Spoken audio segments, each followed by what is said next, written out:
What I do is I talk about the person. For example, a Schubert, when he wrote Death of the Maiden, he just found out that he had syphilis, and that's why he wrote it. And how did he feel knowing how he was going to die very shortly? And all the angst that went into that piece. And so this is what I talk about. And then I talk about like the original song that goes into the quartet and why it's one of the most famous ones. And so I bring the person who's the composer into what we're doing, which is why we play. And this is what the audience should know. It's like bridging the gap. One story that I really like to tell is there's this guy, and what he remembers about being a kid is how hungry he always was and how his clothes stank, and how the Empress of Austria almost castrated him when his voice changed. And she made fun of him when she kicked him out of the choir. And his parents decided he would never be good for anything. This kid was a disaster from day one. So, what kind of music would he write? Right. And it's Haydn. It's that most cheerful, happy music. It's not, oh, I've suffered my whole life. You want to hear it? No, it's completely different. So you talk about the person and you talk about sometimes the person, like Beethoven, sometimes the person goes with the kind of music they write, and sometimes it doesn't.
Welcome to the Age of Reinvention, where we explore the art of living boldly, embracing change, and finding purpose in midlife.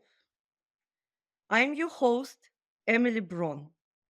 Today, we are tuned into the harmonious music world of reinvention with an extraordinary guest, Cathy Barrow. The melodies of life are as complex and beautiful as any symphony, and our guest today is a master conductor of her destiny. She's an American violinist who has lived for many years in central Mexico, a virtuoso in classical music, and a maestro of entrepreneurship. A three-time Top Entrepreneur Award winner by great companies India, and an acclaimed independent music professional, Cathy Barrow has orchestrated a career that resonates with passion and purpose. Cathy has dedicated her life to perfecting the art of classical performance, enlightening education, and above all, sharing the timeless beauty of classical music with the world. Get ready to be inspired as we pull back the curtain and dive into a conversation with Cathy Barrow. Welcome to the Age of Reinvention podcast, Cathy. It's truly a pleasure to have you with us today. Really nice to be here. Thank you. Thank you, Cathy. Your LinkedIn recommendation describe you as a Renaissance woman, navigating roles from marketing specialist to violinist and artistic director. What is your secret to wearing so many hats so successfully? And I reopened my travel agency on the 1st of May. I think it's like the tree in the forest. If the tree in the forest falls, and there's nobody around, does it make a sound? So I honestly believe that marketing goes hand in hand with performing, because if you don't help people find out about your concert, is anyone going to hear it? And so that's why I actually started this for myself about, I would say, 7 or 8 years ago, marketing my own concerts. And then during COVID, since I couldn't or market my own concerts and I couldn't work my travel agency, I just learned. And so by actually, I'm happy to say, as of a month ago, I work in how many different continents now as an artistic designer for posts for people. I work in Australia, Spain, England, and the United States. Four different, three different continents. So, what is the secret? Yeah, I know that you are all over the world, but what is it? I don't.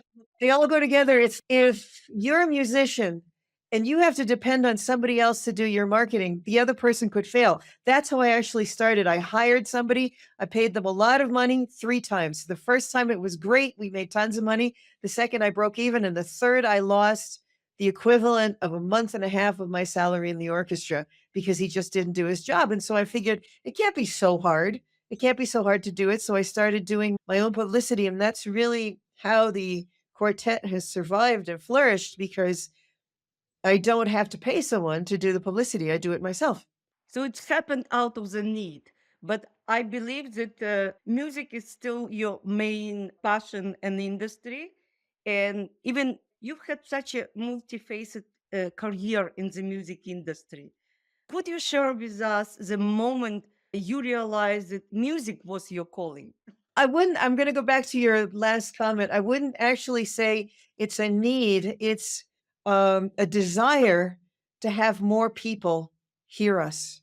And so it wasn't actually monetary. It's who wants to play for an empty concert hall. And I remember once a friend of mine, he called me up. He was in a really good string quartet, and I sent his string quartet to China on a mini tour of China at one point. And he said, come to my concert, come to my concert. And I went to the concert. I was the only person in the audience. And how sad can that be when you completely depend on somebody else? And so you can practice, practice, rehearse and rehearse. And if you don't know somebody's going to show up, how are you going to feel? For example, the last 2 concerts I played were in really nice hotels. And the first one, the place, I won't name names, the place sold 3 tickets. I sold 40. The second one sold 3 tickets. I sold 37. And so if I had relied on them, my quartet would have quit, because the the reason we play is to play, but also to be heard. And so this is why I really started all of this. It wasn't so much a need as who can play for an empty audience? Who can do that? No, a need to develop it, to actually to spread the music globally. And I'm sorry, maybe I didn't use the correct word, but I really commend you for this, because not so many musicians can do it. Let's be honest. Because in this case, you need completely different entrepreneurial spirit and some kind of courage and different skills rather than only musical skills. I would say it's more just courage than anything else, because I remember it was really quite maybe perhaps 4 or 5 months ago, and I've been doing this for almost 10 years. People started writing to me saying, "That video was really good." And I said, "Oh, that means like 9 years of videos weren't?" That was the first time that someone said my video was good. And now I'll knock wood when I say it, I'm so good at it that with 10 or $15, 3 days before I can fill a concert. So I'll wait and I'll see what the hotel or the restaurant is doing, what kind of publicity they're doing. If they haven't done well, I do it myself, $15, $20, and I fill the concert, because I don't like to play for an empty hall. I think that's where it really came from. You can't ask your musicians to say, "Oh, we're gonna go play here." Nobody's there. "Oh, we're gonna play here." Nobody's there. They quit. After a while, you've got to make your musicians happy. Playing a beautiful concert in a nice hall is one thing. Playing a beautiful concert in a nice hall when there's 3 people in the audience, that's another. So that's why I would say that musicians really have to do this. It's not so hard to do. It's really not so hard. It's a question of getting off the high horse and saying, okay, I'm going to do my own marketing. And then you start getting your own fan club, and then people start hiring you because you pull in people. Kathy, I believe your next hat would be opening a promotional agency for musician. Yeah, that's exactly what I'm doing. I've started to offer, I've almost finished writing a book about how to promote your events, and I'm offering a monthly fee to help people, to teach people how to do it, and also give them a platform where they can pull in their leads, create their own web pages, do all of that, because it's like a 40-step process to promote your own events. And you've got to think about what you're doing all the time and have a schedule. You have to have a schedule. Amazing, amazing. So your work spans music performances, educational activities, as far as I know, and notably promotion of classical music around the globe. How do you balance this different facet of your career while ensuring that each gets the attention it deserves? It's really easy because you can't do one thing for a long time. You can't practice 8 hours a day. You absolutely can't. You can't learn for 8 hours a day. You can't do graphic design for 8 hours a day. You can do it 4 or 5 hours. And the beautiful thing about doing one thing 4 or 5 hours is you're not doing one thing for 8 hours, so you're not worn out. Okay, so it's your way to diversify your activities and talents, actually. Yeah, people burn out. People really burn out. And so, like on a normal vacation day, let's just talk about a normal vacation day. What are you going to do? Swim for 8 hours? No, you're gonna swim maybe an hour in the morning, an hour in the afternoon, that maybe, or maybe a little bit longer, and then you're gonna eat, and then but you can't eat for 8 hours, and so you're gonna do this, and so if you treat your work life the way you would treat a vacation, it's very similar. As a travel agent, people will write and I'll take care of them at that moment, but I can't do graphic design for 8 hours. Maybe if I'm on a roll, I will, but you can't do graphic design or figure out what you're going to post for people for 8 hours a stretch. You do it when you feel like it and you see how long it takes you. And that's the whole trick to it.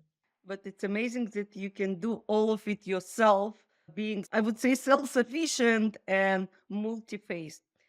And considering your significant contribution to music and art, how do you approach innovation in classical music to make it relevant and appealing to today's audiences? Oh, there's 2 points here, and I'll go back to the marketing one first. 2 of the places that I've played in the last month, they have no clients, none. Their marketing is not up to where it should be, and so I go into these places on a Sunday afternoon, it should be full. There's nobody there. Half an hour before the concert starts, all the people start coming in, they stay for the concert and they leave.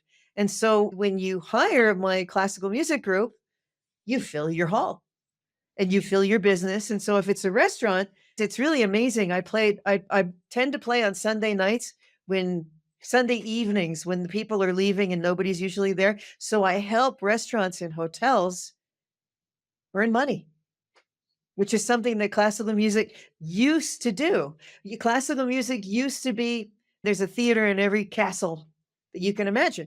So this is what classical music used to be, not playing in a little corner. It's always having a cup of wine in your hand and listening to something up close and being part of what's going on. I think a classical music concert is not a concert without a wine toast afterwards.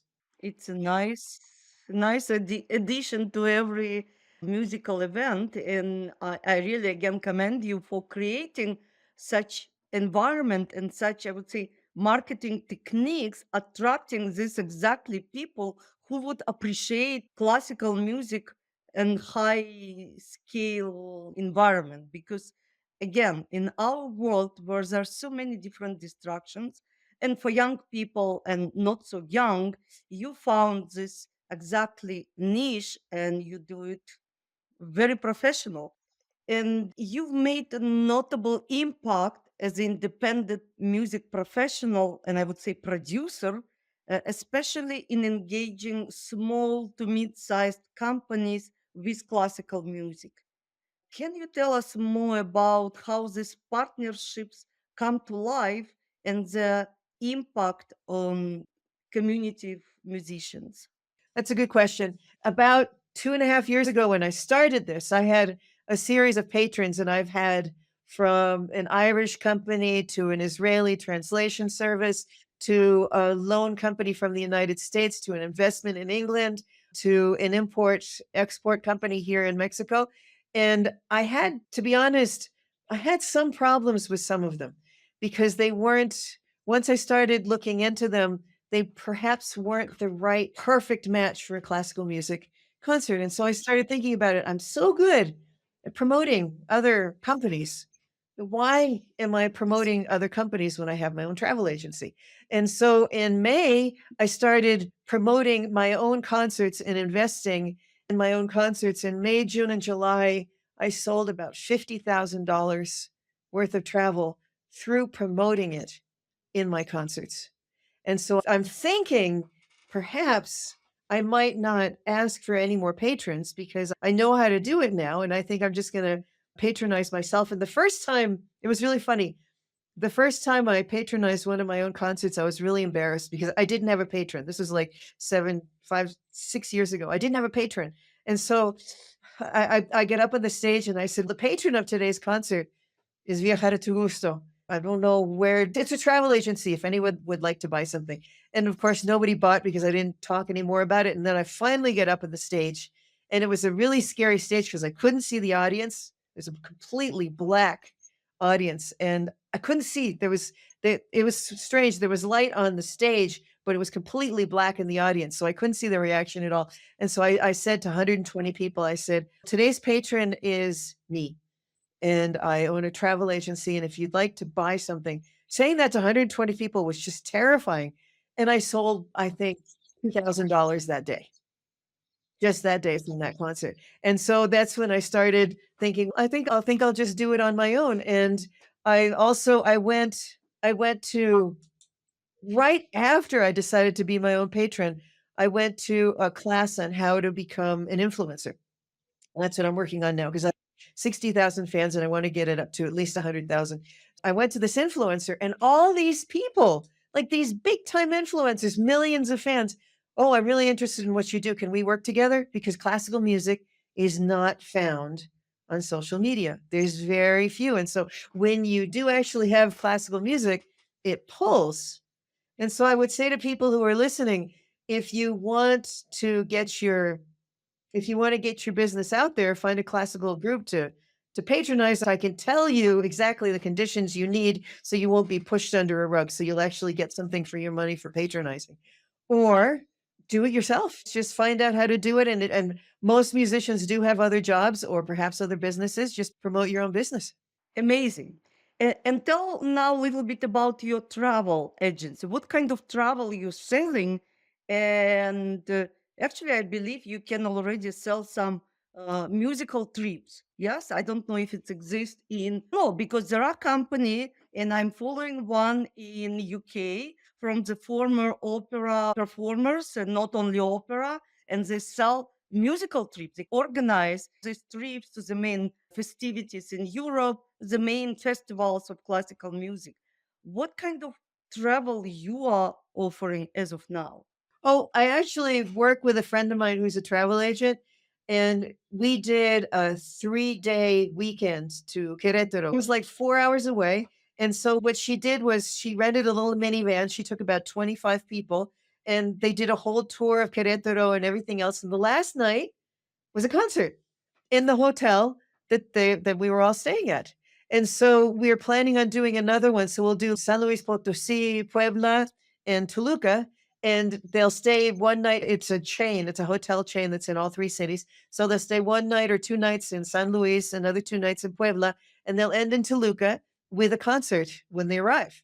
And so that's how we've been including the classical music, because another thing that's making classical music hard for people is you have to go to a very serious concert hall, and you can't talk and you can't breathe, and you have to really understand what the music is. And my concerts are very different. I do play in some very nice, very small halls for 120 people, but I talk through the concerts, and I don't sit there and say, Okay, ready to go to sleep now? Mozart was born in such and such a year, and he wrote this piece when he was 7 years old, and going on like this. What I do is I talk about the person. For example, a Schubert, when he wrote Death and the Maiden, he just found out that he had syphilis, and that's why he wrote it. And how did he feel knowing how he was going to die very shortly? And all the angst that went into that piece. And so this is what I talk about. And then I talk about like the original song that goes into the quartet and why it's one of the most famous ones. And so I bring the person who's the composer into what we're doing, which is why we play. And this is what the audience should know. It's educational project, like from my perspective. Music. It's emotional. It's like bridging the gap. For example, one story that I really like to tell is there was this kid.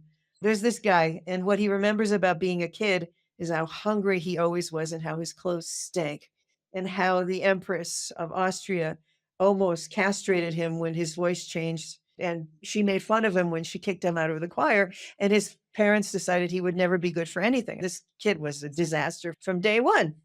So, what kind of music would he write? Right. And it's Haydn. It's that most cheerful, happy music. It's not, oh, I've suffered my whole life. You want to hear it?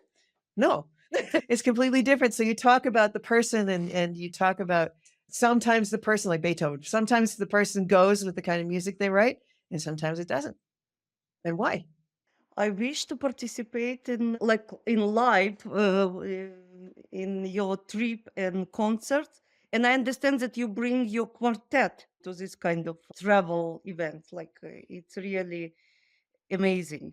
And it's coming to my next question. In light of the global challenges posed at the beginning by COVID and the impact of emerging AI technologies, which I know many artists from different industries or art communities fearing of, and especially for the performing arts. You already mentioned, but in addition, how have you adapted your career and creative output during these times? Oh, I love AI. I spend all my time studying AI. I'm just absolutely so. For example, I we have a concert coming up. Just a basic thing that AI is great for. We have a concert coming up on the 9th, but we have a big concert on the 12th. And I was like, what are we going to play? They said it's going to have to be something about the heavens. It's going to have to be something about the stars. So I asked AI, I said, give me a good program that has to do with the stars. And it just happened to mention the piece we're going to be playing on the 12th. And then I said, can we play this piece as well? They said, yeah, you can do this. And one of my best examples was I was playing for the ambassador for South Africa and India. And it was the anniversary of the death of Gandhi. It's a really big deal, and the ambassadors are there. And they said to me, if you don't speak well, we'll shut you up. And I was like, oh my God. And they're going to shut me up on the stage, and you're going to say, I can't talk anymore. Okay. So I had to talk about what Gandhi and the magic flute, Mozart, have in common. I had no idea. And so I read like a whole book on Gandhi. I read another whole book on Mozart, and I still had no idea. And so I asked ChatGPT, I said, what do they have in common? And they wrote the whole speech for me. It was absolutely perfect. I had a standing ovation. I had a line congratulating me after the concert. They have absolutely nothing in common, but their beliefs were similar. What Mozart was trying to say in the magic flute and what Gandhi did with his life are very similar ideas. And so I could go through each of the arias that we played and talk about it in that way. Amazing example. And I like your enthusiasm and how you embracing and actually take the best from what AI technology can be offering us now. Because on the other note, I was part of podcasting marketing academy group, and I can mention that one of the participants members was young opera performer from Prague, and she pointed out how hard it's now for opera performers and for other musicians to find their way in the theatrical or music world. Like I was just listening, reading her note and what she did, and she's looking through the how to bring this new technology to the world of other people, and how to find actually her way and maybe way for other composers and opera performers and classical musicians to this new world where many artists actually left without work they were passionate about. And your example is just, I think, brilliant. And I understand it's all kind of individual way of finding. And I really like this story. And you work with art music string quartet. Yes, and your project has been recognized globally. You share now example of your performance in India. Well, it was Mexico City, but it was for the ambassador of India and South Africa. But it was in Mexico City. Sorry, it wasn't clear. Oh, in Mexico City. Can you share maybe one of the most memorable projects and why it stand out to you? Spanish is my second language, okay? And I didn't like speaking in public. And I will give this as a bit of advice also. It was also in the same theater, the same hall. I was playing for another ambassador. I can't remember who the ambassador was. And the meeting went way over. We were going to be like the end of the whole event. It was an event for female artists in Mexico. It was like a prize for the best female. And it went way over time.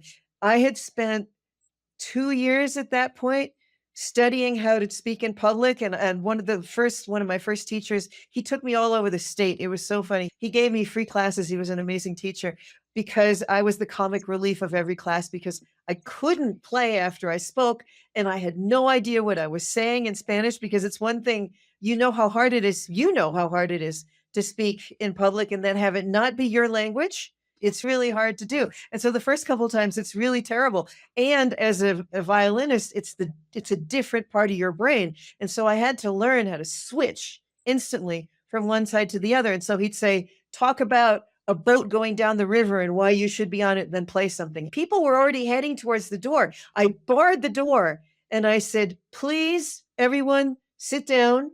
The event's not over. And I promise you, you're going to have a really good time with what I'm about to say. And I was like, please, God, let that be true. And so they looked at me like, okay, she's crazy. The blonde hair helps and the Spanish helps. And so they sat down and they gave me about 2 minutes to win them over, and I won them over. But that was a really scary one because if I had failed in those 2 minutes, it would have been just completely done. And another one that was another disaster that worked out really well was I was playing a concert, which I actually really love at the American Dream, but it's a hard concert to play in Mexico because people don't want to hear it. Yeah. And I was playing it and it was Thanksgiving, like the Super Bowl and everything else. And so I played the American anthem and there was absolute silence afterwards. Nobody even applauded. And everyone just sat there and said, I really regret being here. You could just see it on everybody's face. And I had to change everything I was about to say in the next hour.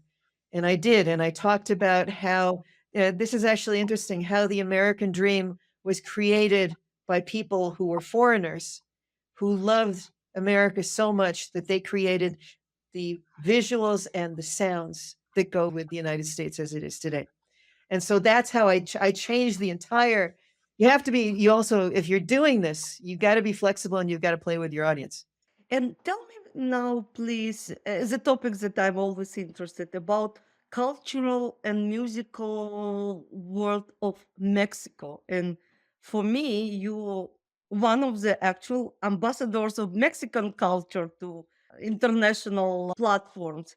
So how you would evaluate it, maybe without comparison with Americans, but because what I found speaking about art, there's a lot of interesting trends in Mexico. And I notice it on different exhibitions. Speaking about music, I know that there are groups, there are orchestras, opera theaters, but what you would say after living for what, 30 years, 40 years in Mexico, how you would evaluate the art and musical world and its development over the time? There's a book that I read. I'm not changing the subject. There's a book that I read, and it was actually made into a miniseries on Mozart in the Jungle. And the first 40, 50 pages talk about why classical music was created in the United States.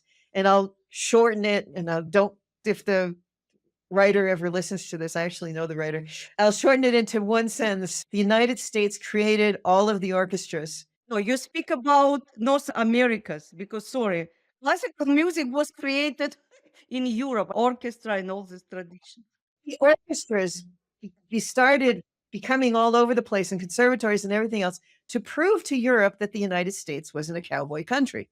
And about 40 or 50 years later, the same thing happened in Mexico. And so the Mexican government, it was more a government thing in Mexico than in the United States. The Mexican government started supporting orchestras to prove to the rest of the world that we're not cowboys. And so the Mexican government would send orchestras all over the world to prove that Mexico has this amazing culture. And it's very interesting that two of the most popular pieces, one of them, the Danzón of Marquez. Marquez is still alive. That really doesn't happen in other countries, that you have this completely unbelievably famous living composer that is heard all over the world, that's played by orchestras all over the world. And so for about 50, 60 years, Mexico loved classical music. Now it's becoming like the United States, that it's starting to forget. We're about 20 years behind the United States. So it's starting to forget why Mexico loved classical music, which is a great opportunity for someone like me. I don't believe in tragedy. I absolutely do not believe in tragedy. So when the government starts patronizing musicians less, you get the Orquesta Sinfónica de Minería, and you have it become more and more famous every year, because since it's a private orchestra and it's privately funded, they're getting more and more money because the other orchestras aren't getting the budget that they used to. And so they get the amazing soloists. Their concerts are sold out. It's absolutely fantastic what's starting to happen in the private sector of Mexico, because as the government patronizes less and less, people want classical music, and it's starting to really rise in the private sector, where you didn't have anything before because the government took care of all the musicians. Can you tell that Mexico now attracting international musician to come to Mexico and work in Mexico City Opera, like Metropolitan, or like trends of this kind? Or? It's interesting. That's an interesting question, because when all of these orchestras were founded, I would say between 1940 in 1980. Okay. There weren't enough musicians to play in the orchestras. There weren't enough Mexican musicians. And so foreigners like myself were, fortunately, very lucky for me, invited to come and play. That doesn't happen anymore. There's so many really amazing Mexican musicians that there's no need for foreigners to come in. I can't remember the last time I saw a foreigner come and be invited to play in an orchestra and stay. Maybe 25, 30 years ago. Good for Mexico, and I'm fan of Mexico. And a little bit about your, even it's long ago, expatriate story. When it happened, why it happened now, I understand because of invitation. A little bit about your relocation journey. I was 22 or 23 years old, and I had studied everything. I'd studied piano, guitar, flute, singing, oboe, percussion. I studied conducting, and I actually studied conducting for 3 years in the university. And I studied with someone, he was the conductor of the orchestra in the university that I went to, but he also was a singer in Toscanini's choir. And so I got to hear some of the really fun stories from him. But I got to my final exam and I conducted the orchestra that I was actually playing in, and I hated it. It was just too much power for me, and I stopped doing it. I got through my final exam and I quit. But I understood conductors, and I had a lot of conductor friends, and I understood that the hell that they go through being a conductor. And so a conductor friend of mine said, "There's this summer festival in Maine, the Monteur Festival. You want to come?" I said, "I don't do that anymore. I'm never conducting again." He said, "No, no, we need musicians in the orchestra. You don't have to get on the podium. You can just play and you can learn and you can watch us suffer." I said, "Okay." So I went, and there were 3 amazing Mexican students at the time there. And one of them is one of the best conductors that ever came out of Mexico. And he's conducted all over the world. He was just unbelievably famous. And I said, if these are the students, I want to live in that country. And so when they invited me to come, I said, yeah, sure, great. And I'm still really good friends with two of them. It's really funny. Two of the students that I studied with 39 years ago, I'm still good friends with. They're not students anymore, and Yeah, like owners of orchestras. And the guy I was telling you about, Enrique de Mix, he's conducted all over the world. He became one of the most famous Mexican conductors of all time. and your life became really. And I remember I asked you once, like, how do you feel you're Mexican or American after so many years living in heart of Mexico, I would say, in geographic heart and working with many industries. How you would identify yourself? My personality changes according to the language, and I think according to the emotion that I'm feeling. So I don't know if this happens to you when I'm being emotional, I think in Spanish, and when I'm being political, I think in English. And so it depends on what I'm doing, which language is there. I very rarely Spanglish. It's one language or the other. There's a couple words like with the Americans here that they go with what we're doing. If we're speaking in English, but we're talking about the orchestra, for example, we will Spanglish a little, but I tend to be black and white. For health reasons, unfortunately, I have to spend about at least half the year now in the United States. That's a new one for me, and I'm learning how to get back into United States culture, which I'm slowly getting into. I still love Mexico unbelievably, and I go up to the United States. For example, I on the 12th of October, I don't have concerts for about 3 weeks, and so I go up during that time. And then I plan the next couple concerts and then come back down to do it. So I love Mexico. I'm learning how to like my ex country again. Oh, you need the effort. Yeah, it's a lot of changes. And finally, for our listeners thinking about reinventing their careers in midlife or following their passions and interest later in life, what advice would you give based on your experiences of transformation and success in different industries? I'll give a personal example that just happened. I almost died a month ago. I had an allergic reaction, and my 93-year-old mother saved me. She was the one who called the ambulance. And it's been hard. It's been really hard because they're not quite sure exactly what's wrong with me. And it turns out that I'm one of the healthiest women of my age that they've ever seen, but they can't figure out what's wrong with me. So the fight has been interesting. The fight to continue going. And I also just retired from the orchestra. And so the change of my life, it's been probably 3 of the hardest months of my life. I've never been as scared as I am right now, and I've never been happier. And so I would say you wake up every day and you say, "Oh, how am I going to get through today?" And then when you get through it, and not only do you get through it, but you've done something really good, you just pat yourself on the back 10 times more than you would have when you were 20. As for example, here I am, 61 years old. Marketing was my hobby. It was my hobby. And now I have some really high-end clients. And a friend of mine just referred to me the owner of BNI Eastern Spain. And so I got on a meeting with him and he said, "Yeah, okay, I'll hire you." And I'm like, "This is my hobby. This is my hobby. And I've got one of the biggest, most important clients in the world." And I said, "It's Castilian Spanish." He said, "You'll learn it." Because you have musical ears. No, Castilian Spanish, it's like a whole completely different conjugation and the words are different. And he's just loving how much I'm trying. And so it's actually working. And so I think when you're our age and you actually really try to do something different, and people really appreciate the effort. I was at dinner with a Rotary Club the other day, and it was really funny. One of the people at the table, he owns 12 airplanes, 4 helicopters. He looked at me and he said, "Of all the people sitting here at this table, I think Cathy's the only one who took advantage of COVID because she spent her time learning." And hats off to you, is what he said. When you're over 50, you've got the time. You've got the and then all you have to do is you just got to sit down and you've got to learn it. I knew nothing about anything in 2014.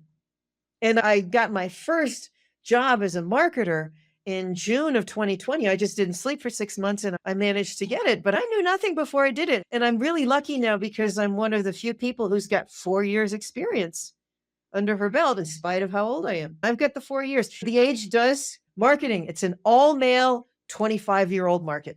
All the guys, most of the people who are marketers and most of the people who are inventing programs and things like that, they're young, they're under 30, and they're men. So you have advantage being a woman above 50, obviously, because like your experience, living experience, musical, whatever industry you took over, travel, and being you, Cathy Barrow, nobody can do it. Yeah, it's really fun because there's this whole new world out there. To be afraid of AI, no, just find one little thing. And some of the best times I've had, it's an amazing new world out there. It's not to be afraid of. It's just you can be a kid again. And I think men are very good at being kids with toys. I think women, we just have to learn to be a little more kid with toys. There's a cruise that I'm dying to take that goes every January that they sell pizza on the cruise because nobody's ever going to sleep because they're just going to be geeking all the time. And it's an entire cruise just full of geeks. And you have to pass the geek test. You just can't go. You've got to pass the geek test and you have to prove that you're willing to learn other stuff. And it's like a musician who they just discovered a new piece by Mozart. And it was just performed about two weeks ago. And it went like viral all over the place. It's a trio. It's a piano trio, violin, cello, and piano. And they just performed it. Can you imagine how that would have felt? That's what we just have to bring to the new things. It doesn't have to just be the old things. Cathy, you're amazing. Every time I'm speaking with you, and now it's a big gap, I think even of couple of years, I see the new Cathy. I see person full of passion, new projects, new ideas. And as far as I realize today, you're going now through your new rediscovery. And it's a process, yes? And I wish you the best and thank you very much for coming and actually enlightening all of us with your stories. I would just say at the end, AI is not to be afraid of. It's really not to be afraid of. If you just want to create a really fun poster for your concert, just go to AI and ask. It's not, it's there to help, it's not to hinder. And I will say two things. I read in a book actually of AI that in 1927, the musicians sued the theaters because talkies were coming into the movie theaters. And so there were 85,000 musicians who were working in the silent movie theaters up until 1927, until the talkies came in. And they spent a fortune trying to block the talkies instead of learning how to do something else. And when Henry Ford came along and all of these hundreds of thousands of people were selling saddles and stirrups and carriages and buggies for horses, they all disappeared within 20 years. You can't stop change. AI is not the first time, the yellow pages. AI is not the first time that something's disappeared and something's changed. And it's the people who don't try to stop it are the ones who get ahead the best. It's a hero of change, which stopped many people, even unrecognizable.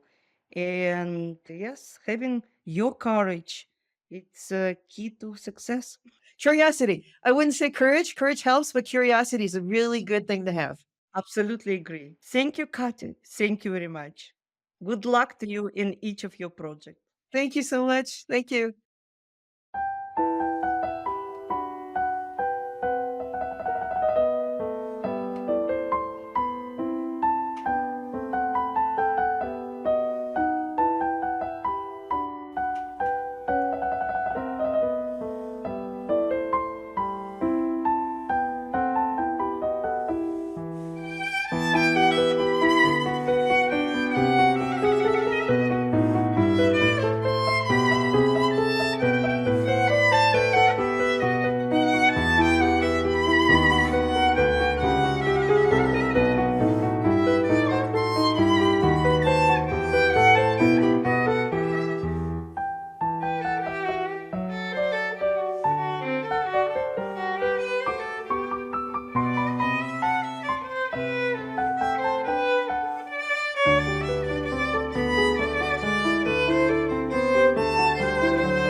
What an enlightening and melodious journey we've shared today. Cathy Barrow, thank you for gracing our Age of Reinvention stage and sharing your harmonic perspective on life, music, and the beautiful interlude of midlife reinvention. We hope today's episode has struck a chord with our listeners, reminding you that it's always possible to compose a new chapter in your life score. Whether you are crescendoing into a new venture or moving into a reflective pause, remember that the music of your life is yours to create. Be sure to tune to our next episode for more stories of courage, change, and reinvention. I'm Emily Bron.